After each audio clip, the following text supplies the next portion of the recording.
Welcome back to the Morning Juice. I'm your host, Juice. Today's episode, I have got Wienk here, who is going to talk about meth and heroin abuse and how he came back and recovered from it. So, with that being said, let's welcome Wienk in. What's up, man? All right. Let me get comfortable. All right, Wienk, tell us your story. My story. So, it all started July 13th, 1980. Could you imagine if I just went, you know what I mean? No. Man, we moved to Mount Juliet when I was 2. I was born in Minnesota. My dad works for American Airlines, so I'm the baby of 5 kids, and like literally every one of my brothers and sisters were all just born in different states, just moving. And I guess when I was like 5, my dad got transferred again, and my mom said, look, we ain't going nowhere. So I grew up in Mount Juliet, probably like a stone's throw away from where we're at now. And you know, I had a good childhood. I had like that picturesque, like Hallmark movie, you know what I'm saying? Like we weren't rich by any means, but we were secure. We had good stuff. You know what I'm saying? I had a good childhood. I'm the baby, so of course I was spoiled rotten. Yeah, he was the spoiled one. But man, and as I got older, I always had to live up to like my brothers above me. I always grew up, I was baby Wienk, little Wienk. And so I don't know if that caused the insecurity, but I always say I was like almost like an actor. I was like Play-Doh or clay or something. Yeah. I was able to like mold myself into any crew of people that I needed to, from the jots to just mask it. And I was always searching, and so I always hung out with my brother's friends. And it was one of those times they were talking about smoking. Oh yeah, I've smoked weed before, blah blah. Yeah, you know, being cool, fit in. My brother's buddies pulled out some cocaine. I said, yeah. Never even said, didn't even know what it looked like. You know what I'm saying? So I did it, and magically, just kind of in my head, it was like, so this is how you're cool. You know what I'm saying? And that's kind of when it started. How old was you? 13. 13 years old. First drug I ever tried was cocaine. And the drinking and smoking, and I immediately adapted to that crew of people, to that group of people, because that's cool. That's, you know what I'm saying? Right. I'm cool now. I'm 13 years old now. So of course started selling weed, started partying all the time. My nickname in high school was Wink the Sink. I could outdrink anybody. That's what I felt like I fit in. I felt like I was in that group of people. I was super popular. I had all this going on. I had girls left and right. Anything that you could think of, I had. But I always had this missing piece. You know what I'm saying? In high school, I was always searching. I would go and be the life of the party and wake up the next morning just miserable, just lost, just not knowing what I was doing, just there. I was just there. Right, you know what right. I'm saying? And so all throughout my high school career, you know, football player, all these accolades, all these people that knew me, I was famous for all the wrong reasons. You know what I'm saying? Trying to outdo my brothers, trying to be cool, trying to be popular. And man, it just wasn't going, man. I was just lost. And so I joined the Marines. And what's crazy is I did it for all the right reasons. I was like, man, I need to do something with myself. But when I went to the Marines, I was this 18-year-old young man with still the mindset of a 12-year-old boy. Right. Trying to search for his identity, trying to figure out just what in the world I was doing with my life. And so I go to boot camp, and man, this is perfect. This is awesome. This is amazing. This is what I need. And I get to my unit and come to find out that in the Marines, they partied 10 times harder than I ever dreamt of partying. Right. So again, in my 12-year-old boy mind, it was like, oh man, this is popular. You know, this is what I'm supposed to do. This is what I'm supposed to do. So I just went in even harder, and I had a home. I was accepted. Again, you know, just like high school, I was accepted. I had all these friends. I was partying. I was a Marine. I was, you know, all the. And then I get hurt. Then I get sent home. And it's right back to, what am I gonna do with my life? What do I do now? I was lost, man. I was in a drunken slur for months, not knowing what to do. Right back to the old friends, right back to buying drugs and selling drugs, and right back in that lifestyle like I never left. I literally set foot back home like I had never left. I was gone for 2 years. Came back like nothing had ever even happened. You know what I mean? And in that, I found out that I had gotten a girl pregnant. Okay, this is what I'm called. This is gonna change me. This is gonna be it. Child was born. Things started getting a little rocky. Of course, I'm still selling drugs. I'm still doing all this, and the mother literally disappeared. So I raised this child from 6 months old to about 18 months old completely on my own. Right. Still selling drugs, still being wild, but man, being a dad, that was it. And then her parents, out of the blue, I get all this forms in the mail and stuff. They were taking me to court for custody. I said, oh, they can't prove I'm unfit, or I got clean. I had a couple months before trial, stopped smoking weed, stopped doing everything. They're not gonna find anything on me. You know what I mean? I even deleted my Facebook, everything. Well, in court, everything's going great. The judge is on my side, all that, everything's going good. Then all of a sudden, the girl stands up and said, I shouldn't be given full custody because I'm not the real dad. Take a DNA test. I wasn't the real dad. Oh. And so again, I'm going on this. This is what life's about. Poof, plummet. So as I'm searching, I'll find something, and I would just latch onto it. You know what I'm saying? Yeah. Like every time I would find the Marines, popularity, a child, I would latch onto it and gave my whole world to that. Pulled out from under me, back to ground zero. You know what I'm saying? Right back even harder to the lifestyle I was in before, and turned into pills. Turned into heroin. I was famous for selling. I was big time, and you know what I'm saying? And living a party lifestyle. Met a girl, had a son, had a daughter, just in that lifestyle of just craziness. But I was a good dad. You know what I'm saying? I was high half the time, but I was a good dad. Yeah, I was the one. I was nodding out in PTA meetings. You know what I'm saying? I was trying to live a double life. Like I was doing all this on the side. But then when it came to, I was going on field trips, PTA meetings, coaching basketball, completely faded the whole time. Right. So I was there, but I wasn't there. You know what I'm saying? I was high as a bat, but I was a good father. You know what I'm saying? And not saying that I was a bad father, but yeah, I wasn't a good father. And heroin and getting arrested. I've been arrested 31 times. I'll go get locked up, be away for a while, come back, right back to the same thing. Go get locked up, come back, come over and over and over and over and over again, thinking it was good because I had my girl, and I had my kids. And then I get introduced to this little drug called meth. And within 3 years, bro, 3 years, my life, everything I thought I had was just crumbling, absolutely fading away around me.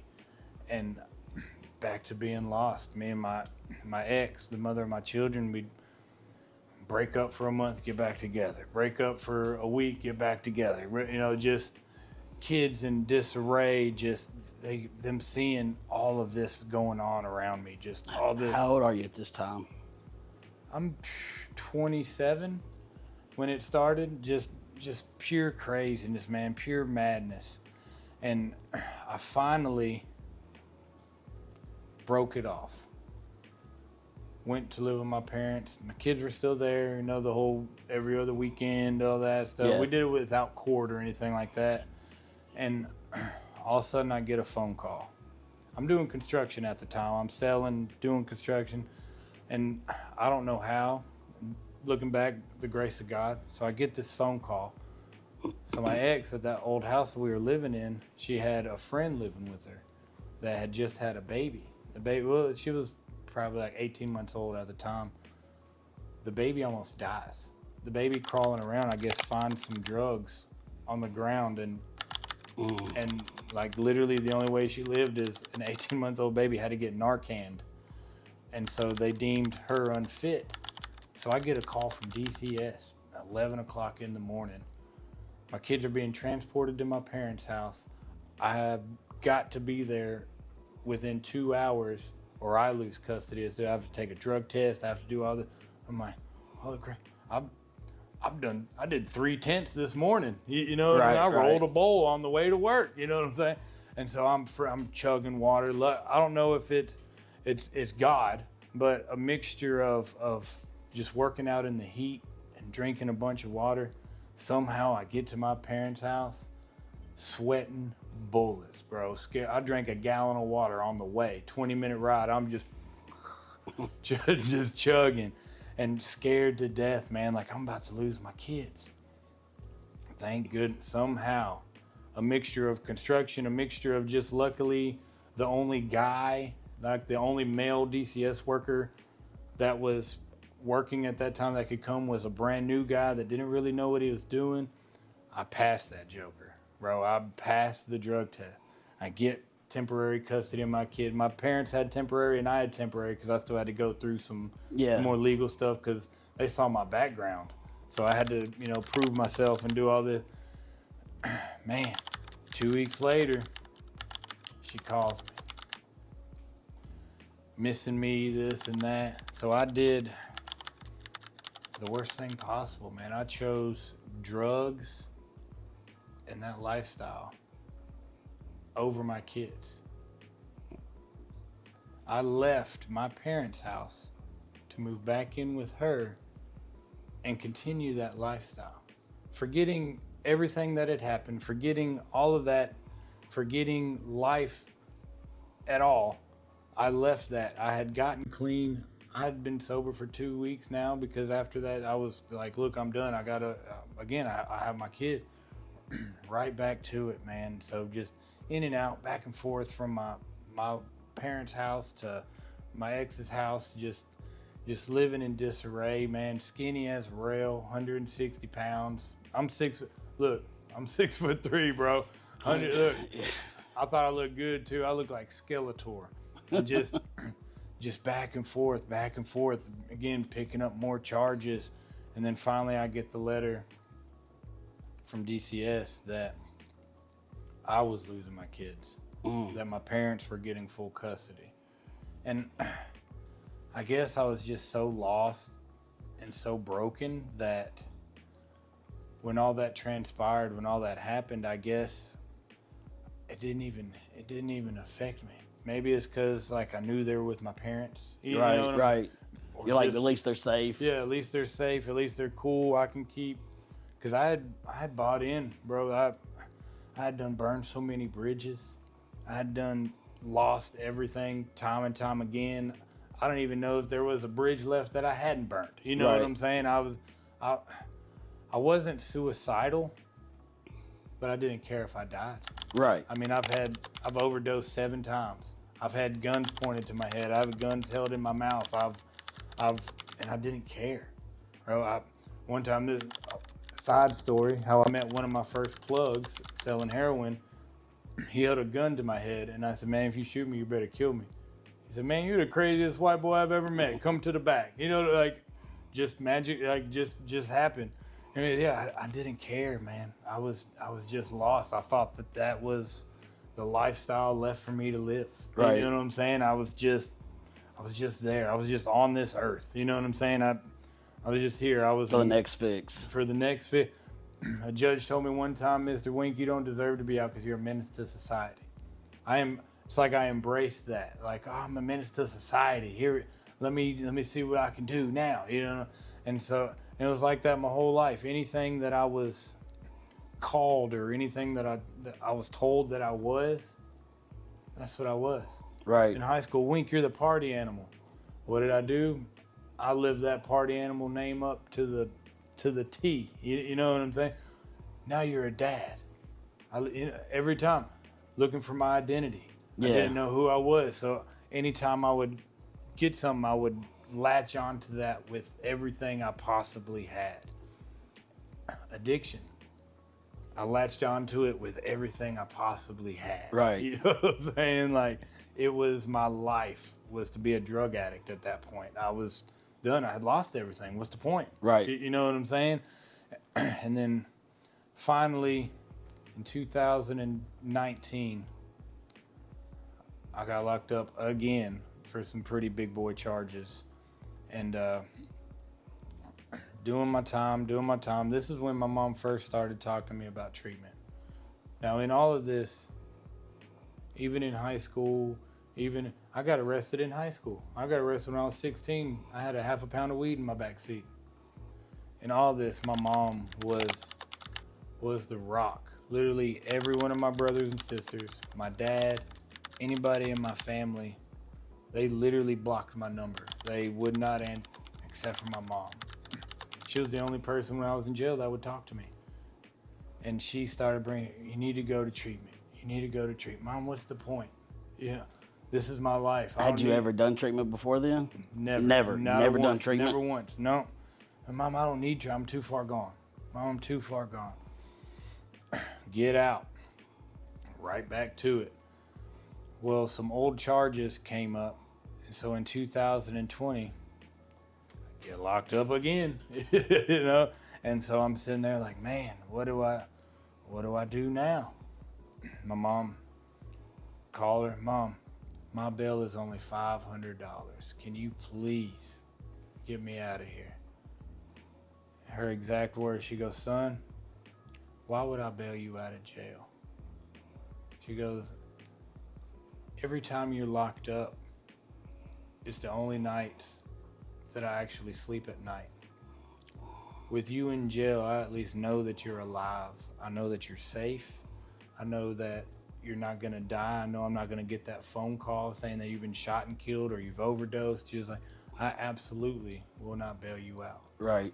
The only way you're getting out of there is if you serve your 4-year sentence or you go to treatment. I sat on it, chewed on it a little while. The whole time I'm trying not to bawl. Can you imagine I'm sitting in a pod with 60 other dudes and I'm, okay, Mom. You know right. Like, taking those hard swallows, yawning. Yeah. I'm not crying, you're crying, right? Like trying to be, no, bro, I'm not crying, man.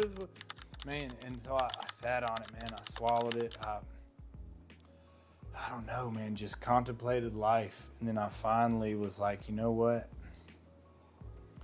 Let me try this treatment thing out. And at the time, the only place I didn't have insurance, I didn't have any. This place is called Hope Center Ministries. It's a year-long Christian-based drug and alcohol recovery center. And I said, you know what? I'm gonna try it. I'm gonna see what it's all about. Mom, and so it was still a long process because to do the furlough, you have to go back in front of the judge and of course get approved and right. and all this. And so he approved it. I get sent to Dunn, North Carolina. Make it there for like 35 days. Wasn't for me, bro. I literally hitchhiked all the way 12 hours away from North Carolina back to Nashville. Partying right back to the light. What did I do the first 30 seconds of setting foot back in Hermitage? Called the mother of my children. Just right back at it. Right. And now, since I was furloughed, I have warrants for my arrest off the rip because I left where I was furloughed to. Right. So I'm running. I'm literally hopping hotel to hotel, just running. You know, on meth, everybody was after me. You know, yeah. Man, that car has been there for 5 minutes, bro. It's the feds. They're gonna, you know, just out of my mind, just not there, not right in the head. Finally catch up to me. I'm literally sitting. So I was homeless in the sense of I didn't have a house, Yeah. but I wasn't like tent city homeless. Right. Cars, sleeping in hotels, hotel to hotel. So I'm literally, it's like midday, and I'm passed out in Hermitage at the subway parking lot, bro. Just, cop probably thought I was nodded out, which I probably halfway was, you know what I mean? Just sitting there, and I hear wake up to 3 cops. So I'm in Davidson County. Yeah. I woke up to a Wilson County detective and 5 Wilson County sheriffs. I woke up. Yeah, I knew. You knew it was it. So, again, some more older charges come up, and I'm back in jail. And this time, I was like, man, I've really, like, this is it. Like, I'm going to prison for the rest of my life. I'm going to prison. And Is this still 2020? yeah. Okay. And so my mom had the public defender come to my cell and say, hey, look, Hope Center is still an option if the judge will sign off on it. Still have pending charges, still on the run, not on the run anymore, but still having to serve the 4 years on top of pending charges. Yeah. So I said, okay, I'll talk to him. So they send me up with the people, and I talk, got in front of the judge. The judge's exact words said, Mr. Wienk, you don't deserve this chance, but I'm going to give you this chance. If I ever see you in this courtroom again, I'm putting you under the jail. Yeah. This is the same judge. And again, I've been arrested 31 times. This is literally, since I was 16, the same judge. He knew me from back. You know what I'm saying? And if I'm going to put you under the jail. So I said, okay, yes. So I go to Springfield, Tennessee, and man, something was different. After like 3 months, it hit me. And not only did it hit me, it was my whole life. That thing that I was searching for, that thing that I was missing, was God. That peace, every time I would latch onto something, it would get taken away. You can't take God away from you. No. You know what I'm saying? It finally latched. And so in that moment, just looking back at all those times, God was leading me to Him. I was being stubborn, I was being an idiot, and I was doing things my own way. But God was still keeping me safe in all that. The first time I ever overdosed, bro, I was dead for 1 minute and 29 seconds. I was gone. Right. Brought me back. He kept bringing me back. Little thing, I should be in prison for the rest of my life for some of the things that I've done. Somehow, I got out of it. Somehow, I got away from it. I was selling heroin and meth. You know how many life charges I could get for killing people? You know what I'm saying? For people overdosing. I was a very bad person. I was not I've robbed people. I've shot at people. I've stolen multiple things from my family. I've you name it, I've done. Look up junkie in the dictionary, look up felon in the dictionary, look up convict, a picture of me. You know what I'm saying? Right. I was all of those things. Again, my identity, I was latching on to, all right, well, if I can't be anything else, I'm going to be the best felon ever. You're right. Why? Hold my beer. You know what I'm saying? Like, here I am. Like, I'm doing it. But God did something to me. He not only saved me and showed me everything that He's done for me, and it showed me, but He showed me I didn't have to be those things. You know what I'm saying? Like, He showed me that I didn't burn all the bridges, that I wasn't that I wasn't stuck in that lifestyle. Right. You know what I'm saying? I wasn't a convict, that's the only life I had to live yet. He showed me that I can be a good person, that I can be a dad, that I can be I hate saying it like this, but I could be a normal member of society. Right. You know what I'm saying? Like, none of that was gone yet. Like, it's never too late. You know what I'm saying? And all this is flooding back at me at once, man. I'm crying. I'm reaching out to my Creator. I'm apologizing for all this. I chose meth and heroin over my kids. That was my biggest, like, you know what I'm saying? And at the time, your parents still has them at this time, my parents still have them. They did great. They had them for about 4 years until they had custody of them for 4 years, and then because once I graduated and stuff, I moved back with them. But yeah, in that time, man, it really made me think, and it really made me reflect, like just going back on my life, all the times that he was there for me. You know what I'm saying? Like all the even like the little stuff, like getting into a car wreck and somehow no seatbelt. I was in a car wreck. I flipped end over end 3 times without a seatbelt on. Crawled out of that joker perfectly fine. You know what I'm saying? Just little stuff. Right. You know what I mean? Just even the little stuff, man. And like in high school, drunk driving home and doing all this crazy stuff and not dying or not picking up serious charges. He even when I was 16, I got pulled over with a half a pound of weed, bro. Half a pound. Go to court. Luckily, it was the first time I had ever gotten in trouble. So they dropped everything to misdemeanor charges. So I didn't have any felonies. I had a year of probation. You know what I'm saying? So I could still be on the football team. And Right. You had to play. You have to be there out there Friday night. They need you. You know what I mean? That's kind of how Mount Juliet is. If you're a sports player, you're a little higher up the chain. You know what I'm saying? You're held up here, and I use that to my advantage. And just looking back, all the partying, all the skipping. My senior year, I had 87 absentees. 87 absentees my senior year. You know what they told me? We need you out there on Friday night, so just try to do better next week. You know what I'm saying? Like right. But it was God keeping me from completely killing myself. Right. You know, this whole time I'm in this bubble that got, and not even knowing it. You know what I'm saying? And so I continue to go through Hope Center. I continue to grow. It took me a while to get over it. Now I'm an open book. I can tell you, look, I was a piece of crap. You know what I'm saying? Yeah. But you know how hard it is for you to admit to yourself?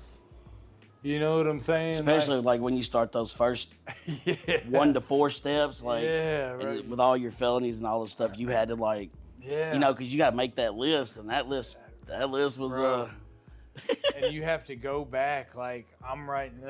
They told me, because they made me write it out in like almost like a life story. Yeah. You know what I'm saying? And write out everything, those emotions going through that. Like there's some stuff that I had forgotten about. Like so as you're doing it, all this stuff just starts flying in. So like something that you think is going to be like 2 paragraphs long, mine was 7 pages. You know what I'm saying? 7 pages, just going and going, and man, and just reliving everything and realizing, holy cow, like I should be dead. Like I am the scum of the earth. You know, like I am a terrible, terrible person. And going through that and trying to get past it and trying to work through it and ask for forgiveness. It's one thing to ask God for forgiveness. Right. It's a whole nother thing to ask the world for forgiveness. You know what I mean? I'm still doing it. Look, I've been sober for... because sometimes you don't get that right away. Yeah, sometimes you don't get that. And then you have to be okay with that too. Yeah. And going through, and then God put it on my heart, and he said, this is what I've been wanting you to do. Like, I don't care how it looks. I don't care where it takes me. Recovery is what God put me here to do. Not saying that he wanted me to go through all of that, because free will. He let me go through all of that. Right. But his plan the whole time was to use me for something special. And so going through that, I started working for the Hope Center. I started giving back, still struggling, and then I graduate. Hope Center, right? This is true story, bro. And it's a year-long program. Yeah. So I graduate, right? And I had 4 years left on probation from old charges. Go to court. They completely wiped all of my charges clean, all my probation, everything. So once I graduated, I was good. Now, granted, remember when I told you that when the detective and all that, I still had those pending charges. Yeah. I thought all that was wrapped into like me going to court. I graduate, and they said, look, all you have to do, show up to the probation office the day after you graduate. They told me how to do was show them my certificate of completion. Everything was good. You know what happened when I got there? Showed them my certificate, all proud, showed them my certificate. They said, well, Mr. Wienk, I got some bad news for you. You got a 1.5 year old sealed indictment with your name on it. Turn around. 3 Wilson County sheriffs. I said, man. Okay. And I'm sitting in that holding cell, man. Emotional. Bro, I am lost. I'm like, in my head, like, God, like, I thought we were good. you know what I'm saying? Like, I thought we were boys now. Like, what's good? You know what I'm saying? Like, I thought, you know what I'm saying? I thought we bonded. Yeah. Like, what is this? You know, like, I remember just crying out to him, like, God, what is this? You know, and just fighting. And again, those thoughts, like, man, that lifestyle, I can't escape it. Yeah. You know what I'm saying? Like, even God can't. Even God can't pull you from it. Even God can't pull me out of this. Like, I'm here. And I'll never forget it. It was almost like I literally felt like cold chills over my body, just, and in this instant thought, all that went away in this instant thought of, Wienk, you're not supposed to be here right now. And I'll never forget it. About 20 minutes after that, one of the CEOs came up to me, said, Mr. Wienk, your bond's been met. Come out here. So at Hope Center, you have a church that's connected to your Hope Center. Right. That you go and you volunteer, you go there every Sunday, Wednesday, you know, all of that. The pastor of that church, his name's Patrick Nick, still one of my closest friends to this day, was there with the bail bondsman. And you know what? His word for word, his exact words were, the first second he saw me, he said, Wienk, you're not supposed to be here. Oh. Bro, and Goose, bro, I'm bawling, you know what I'm saying? He's bawling, he's crying, you know, all this. And so then I go through the process. So I've been sober for almost 2 years now. Going through the process of fighting this court case, trying to give back, trying to work at the Hope Center, when the whole time I'm still fighting with that, like, I can't get past this life. Like, I'm going to prison for 10 years. Right. Bro, my indictment was for, I stole $20,000 worth of weapons. I'm talking AR-15s, shotguns, pistols, you name, like, it was big boy charges. Like, this will be my 4th, 5th felony going on the books, because I got that. I got felon in possession of a firearm. I got theft over $10,000 and armed burglary. Just adding to the list. Adding to the list of felonies you already got. Yeah, Here's adding your 4 to the more. list of felonies I already got. Here you go. And so I'm fighting with that. I'm trying to fight with trying to give back, but I'm also feeling really hypocritical. Yeah. Like, man, I'm doing all this. I'm trying to show people the way, but I'm about to go to prison for 10 years. You know what I'm saying? Like, just fighting with God, man. Just going back and forth, not knowing what to do. And every time I would go to court, they'd push it back for 3 months. Go back to court, push it back for 3 months. Go back to court, push it back for 6 months. Going back. And finally, I was like, you know what? I'm done. I hired a lawyer. Still my lawyer to this day. Tyler Whitaker, shout out. Wilson County, he's the best. Anyway, just fighting with him, and he even told me, he goes, man, when we go in here, it's gonna be a Hail Mary for you, bro. It's gonna be tough because of your past. Same judge. Same judge.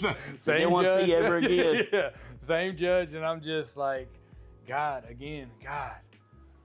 what is this? Like, show me something. Every time you show me something, I get hit with, you know what I'm saying? Like, every time I feel like I'm going here, I'm back here. He was testing you. Yeah, every time he was testing me. He was testing you. He was testing me hard, bro. Look, I about failed too. You know what I'm saying? Like, and I'm just in my head, just bawling, just praying. And again, I'll never forget another goosebump moment. So I'm driving through Lebanon, heading to Wilson County. And you know, sometimes like when it's raining and it's kind of ugly outside and cloudy, and every once in a while you'll get a peek of like that sunlight, and all you see is like the rays. You know what I'm saying? Yeah.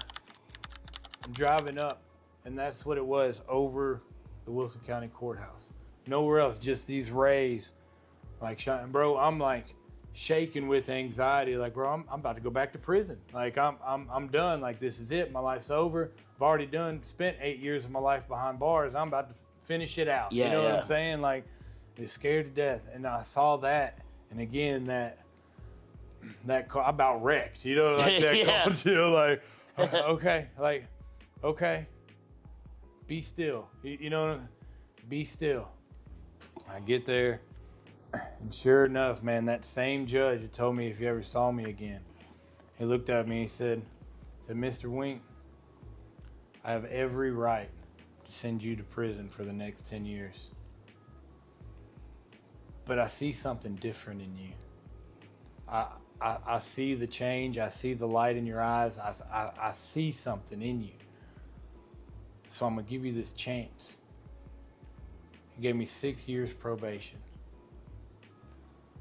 Took it. I couldn't sign that paperwork fast enough. Right. You was running. Bro, like, he might be messing with me. I better, you know what I'm saying, make this Side official.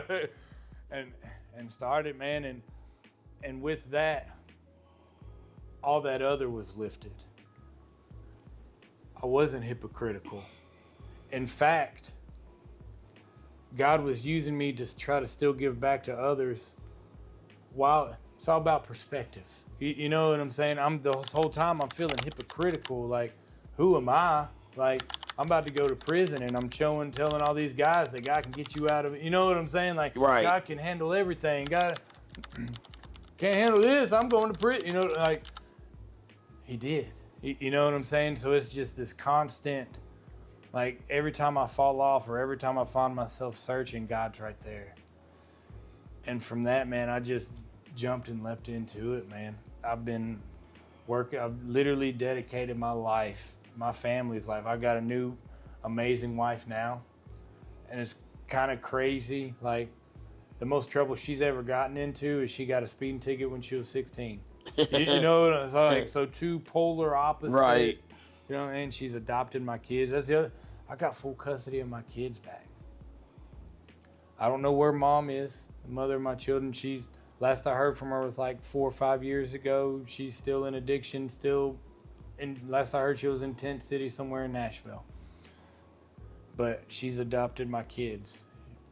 We're fully focused on ministry and recovery, man, and that's what I'm all about, man. I'll do anything if I can shed some light into anybody's life, anybody that has gone through what I've gone through. Look, I've got a felony meth possession, felony heroin possession, felon in possession of a firearm, armed burglary, all this. But I'm here. You're here. I'm not in prison. I do have my life back. I did get my kids. You know how hard it is for a male to get full custody of their kids? Right, especially with all the felons. Especially with all felonies you I did it. It is possible. You don't have to be stuck in that lifestyle. There is a way out. It may not look how you think it should look or how you want it to look. Because I promise you, my life now wasn't what I saw 6 years ago trying to get sober, and you know what I'm saying? But it's there. There's a chance. There's that opportunity. There's that way out. And so that's all I do, man. I'm the senior outreach specialist here at Path, man, doing business development, doing admissions, just talking to guys. Before that, I was the director of a whole Hope Center in White House for a few years, and just showing them that there is a way out. Like, I am one of you guys, Right. But but look at me. I don't have to live that lifestyle anymore. I don't have to be in and out of prison and lose everything. And there is that way out. So, man, that's all I do, man. We go feed. But don't you feel like going through all that, it gets other people, they can relate to you more that way? Absolutely. That's how I feel. Absolutely. Like, that's how I feel like how we help people, because they're like, oh, Yeah. oh, they've been through it. Yeah, absolutely, man. I could tell you the whole story and you still wouldn't know the half, but just being able to start talking, and people might not have gone through exactly what I've gone through, but because of what they have gone through, You can relate. you can relate. It's those same emotions. It's that same feeling of being lost. That everything. It's all the same. Take out meth and heroin and that lifestyle, and put in anything else. Put in food addiction. Put in bipolar. Put in all. It's the same emotions. Right. It's that same feeling of lost. It's that same. So just to be able to connect, man, and people with my background, being able to show them like and relate, and like, man, I love people. Man, how'd you do it? Oh, have a seat, Bubba. Let me tell you. You know, so it's awesome, man. And then in ministry, man, ministry touches all different aspects of life, man. It's truly, man, just to be the vessel that God uses me to show Him in my everyday life. Like, literally every morning, my goal when I wake up is whoever I come in contact with today. I'm talking even if it's a 30-second interaction with somebody from the gas station. Right. Whoever I come in contact with today, I want them walking away going, man, there's something about that guy. Yeah.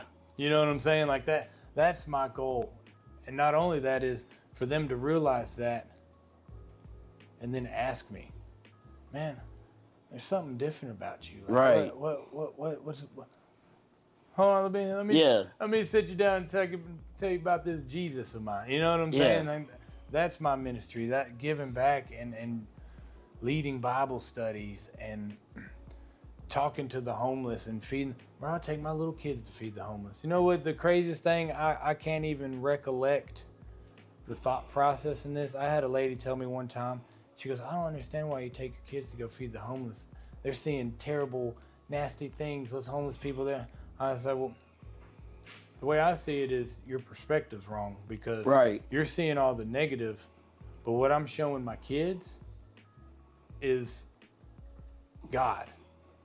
They're seeing the good side of things. They're seeing people giving back. They're seeing people caring about people and people truly loving people no matter where they're at. Right. And then once you talk to them, some of them just lost their house. You know what I'm saying? Like, they lost their job, lost their house, and lost everything. Oh, some of the best people I've ever met in my life are homeless people. Some of the most trustworthy, like, honest people that you will ever meet in your life are from the homeless community. And the community, they watch out for each other. Absolutely. I mean, when we were down there at Tent City a couple months ago, it was just... They have rules and regulations, yeah, bro. like, people think they just run down there running chaotic, but really it's like they got law down there. Yeah. And it's better than... Absolutely. And I had my kids in because, again, talking about my story, you know how much crap I've put them through. And so for them to be a part of everything that I do, you know, like, sometimes it's to a fault, but my daughter is on. she's so proud, you know what I'm saying? I mean, but sometimes it's to a fault. Sometimes she brings it up in wrong situations, like, my dad's been to prison. You know, hold on. Not quite, but she's proud, bro. She'll shout it from the rooftops, like my dad does. He's in recovery. He works in recovery. Just being able to show them that, man, and they're the next generation. Right. You know what I'm saying? Like, and you're helping break the stigma. Yeah. Not only like these new people coming up are facing their own problems in this world. The route this world is going down, man, is a crazy, wild one. And so to show them the good, the bad, the ugly, the beautiful, all aspects of it, and to be able for them to see it and for them to be able to process that, right, and take their own ideation from it, and to take their own thoughts about it, and to see the good and the humanity and behind everything, man, it's awesome. Like these shit kids that are, I hate to say it, like, she's not calling anybody out, but sheltered, or like their parents, why? Yeah. Like, I want my kids in public school. I want my, you know, why can't my kid, the same light that I try to be in my life, why can't my kids be that light in their life? Yeah. You know what I'm saying? My little girl the other day wants to start a Bible study at her school. Bro, man tears. You know Right. Man tears. Like, man, yes, let's do it. Bro, I'm a deacon at my church, bro. Like, again, I'm a 5-time felon, bro. Like, and they know this. Full disclosure. Right. Bro, I'm teaching kids. Bro, I'm like the head flag football coach. You know, like all these things. And so for people to see that, again, to relate and to see, like, I don't have to be like this for the rest of my life. Right. I can, again, I hate to be a normal member of society. I can have my life back. I can do more than just have my life back. I can do all these things. Again, it might not look the same, but I can do all these things that I've always dreamed and aspired to do while having this background. Matter of fact, I think it makes me not better, I don't want to sound like, but I view the world completely different. Right. And that's the one thing in this line of work that I've noticed, that a lot of people that aren't Christian is because they've had traumatic experiences with Christians in the past. Yeah. Giving them a bad name. I'm just trying to love people like Jesus did. You know, Amen I'm just trying to show the world that not everything is, you're not going to hell, you're not condemned. Like, yes, you might be living in a sin, like the gay community, the LGBTQ community, right? I hate when I see, like at a rally or something, all those Christians out there holding, God hates you, you're gonna burn in hell. You're sinning just as bad as they are. You know, like, yeah, you're judging. How would Jesus have handled this situation? Yes, he might call them out. Yes, he might say that they're living in sin. We're all living in sin. I live in sin. I have to hit my knees daily, bro. We're all living in sin. So yes, we can put it to you like this. Okay, so just my addiction mindset. When I was an addict, my family still loved me. They hated my sin, but they still loved me. Right. Same as Jesus hates the sin, loves the person. Same with that community. Hate the sin, love the person. That's all I'm trying to do, man. And as far as your recovery right now, how many years? 6 years sober. 6 years. And are you still on probation? Absolutely. I got 3 years and 3 months left, and I still have like $15,000 in restitution fee that I have to pay off from all the guns that I stole. I look at that as extra accountability, man. Right. Extra accountability. Yeah. You know, somebody else to keep me in my P's and Q's. But now you know? also get to go into the jails now, right? Yeah. You're certified to be able to go and talk to them now. Another God thing. How are they gonna let somebody with my background, Right, and all that go? I am a certified TDOC volunteer. We're in the process of figuring out the dates now, but just right up the road, the Davidson County Reporting Center. I'm gonna start going up there every other Monday and teaching a class to people in the same boat that I was 5 years ago. Right. You know what I'm saying? Just be alive. See, I think that's one of the, like since I've known you since January and knowing a lot of your story, I think that's one of the coolest aspects of your story is that, you know, you always hear felons can't do this, felons can't do that, you can't vote, you can't do this, can't do that. But then you get certified to be able to go talk to the people in jail to help them out now. Yeah, I'm going to show that, like, hey, I was there. Yeah. I was literally there. Yeah. And now I'm here. And I think, you know, I can still one slip up away from being there. Right. You know? and I think with that, you know, it shows with the addiction and mental health, like, you know, you were on this side, now you're on this side, you know, and it's just like, you know, I just think that's one of the coolest things that you got since I've got to know you. Yeah, man, thank you. And just sometimes I run myself too thin, but I just can't help it, man. You give me an opportunity to speak or to preach or to talk to somebody, I'm there, man. I feel you. It's hard for me to turn people away. It's like, you know, they say this, you know, we got banker hours here, but really we don't, because like the phone rings. Yeah. We own it, you know. You know, like, I think for me, I turn my phone on at 10 o'clock every night. Right before I go to sleep, my phone, the ringer goes on for the first time. Yeah. And it's on till I wake up the next morning, just because that was when I was in my mental health illness, 10 to 6 was my, and I think just because of that, I want to be that. Absolutely. That phone call, you know, like how absolutely. you're doing with the people in jail, like you're wanting to be that one person they can turn to. And for me, it's that if somebody calls me at 2 o'clock in the morning, they're not calling me just to talk. They're calling because they need me. They're in trouble. Yeah. You know what I'm saying? Like, I got to answer that call. And then if I have to come in here at 7 o'clock in the morning dragging, it's okay, because if I didn't answer that phone call, where are they at? Absolutely, man. You know? And it's being available, and it's showing them that you care. I had a pastor tell me one time, he asked me, how do you spell love? So that's a dumb question. L-O-V. No. T-I-M-E. The only way someone truly knows that you love them is by showing your time. Is by giving them time. No one knows how much you care, or no one cares how much you know till they know how much you care. And with us coming toward the end of the show, if you have one piece of advice to give somebody that's out there right now that's struggling, what would you give them? Well, this the camera. I'll look right. Don't give up. Don't give up. I promise you, don't give up. Recovery is possible. Turning your life around is possible. Having a normal life is possible. I should not be here, but I am.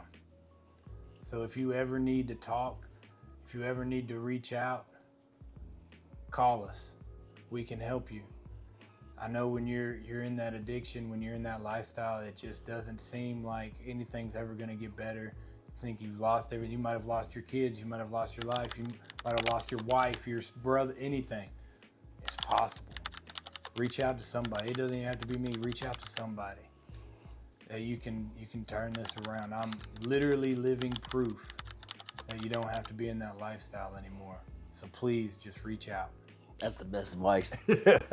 And with that being said, if anybody's out there needing help, reach out to us at Morning Juice Pod on YouTube or Instagram. And you can call us here at Path. What's the number for Path? 615-946-6992. And you'll get me. That's right. And we'll see you next time on the Morning Juice. Bye.